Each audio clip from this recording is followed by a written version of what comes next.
യുടെ കാലഘട്ടത്തിൽ മോനെ ഇനി എന്തില്ല, ഡയറക്റ്റ് ഓപ്പറേഷൻ ചെയ്യുന്ന ഡോക്ടർ ഇല്ല, സർജറി ചെയ്യുന്ന ഡോക്ടർ ഇല്ല.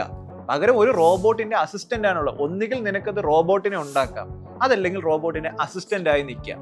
ഈ അസിസ്റ്റന്റ് ആയി നിൽക്കുന്ന ആള് റോബോട്ടിന്റെ അടുത്ത വേർഷനകത്ത് ഇന്ന അസിസ്റ്റന്റിന്റെ ആവശ്യം ഉണ്ടാവില്ല, അതും അവർ ഓട്ടോമേറ്റ് ചെയ്തിട്ടുണ്ടാവും.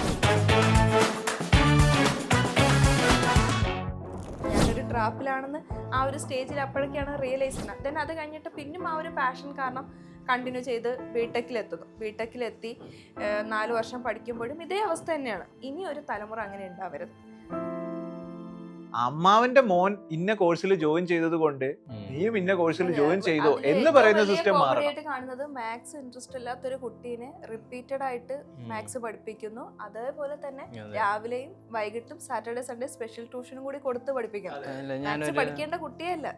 ഞാൻ കഴിവില്ലാത്തവനാണ് എന്ന് കുട്ടിയെ കൊണ്ട് ചിന്തിപ്പിക്കുന്ന കാര്യം, എനിക്ക് പറ്റാത്തൊരു കാര്യം, ആ കാര്യത്തെ എന്നെ നിർബന്ധിപ്പിച്ച് ചെയ്യിപ്പിച്ചു കഴിഞ്ഞാൽ സ്വാഭാവികമായിട്ട് എനിക്ക് തോന്നുന്നത് എന്താണ്, ഞാനൊരു തോൽവിയാണ്.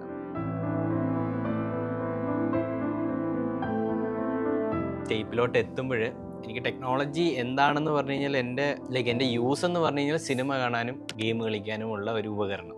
അതിനപ്പുറത്തേക്ക് ഞാൻ ഇതിനെ കണ്ടിട്ടില്ല. കോഡ് ചെയ്ത് കാണിക്കുകയാണ് എങ്ങനെയാണ് ഒരു വെബ്സൈറ്റ് ചെയ്യുന്നതെന്നുള്ള. കുട്ടികളെല്ലാം ഇങ്ങനെ വണ്ടടിച്ച് നിൽക്കുന്ന ഒരു പോയിന്റ്. 100-150 കുട്ടികളുണ്ട് എൻ്റെ ഫ്രണ്ടിൽ. എൻ്റെ കൈയൊക്കെ വിറച്ചിരിക്കുക തന്നെയാണ്. എനിക്ക് അറിഞ്ഞൂടാ, എനിക്കറിയാവുന്നത് കോഡ് ചെയ്യാനറിയാം, അല്ലാതെ എനിക്കൊന്നും അറിഞ്ഞൂടാ. ഇപ്പൊ എഡ്യൂക്കേഷൻ എന്നുള്ളത് അവർക്ക് ഡിസൈഡ് ചെയ്യാൻ പറ്റുന്ന, അല്ലെങ്കിൽ അവരുടെ ചോയ്സായി.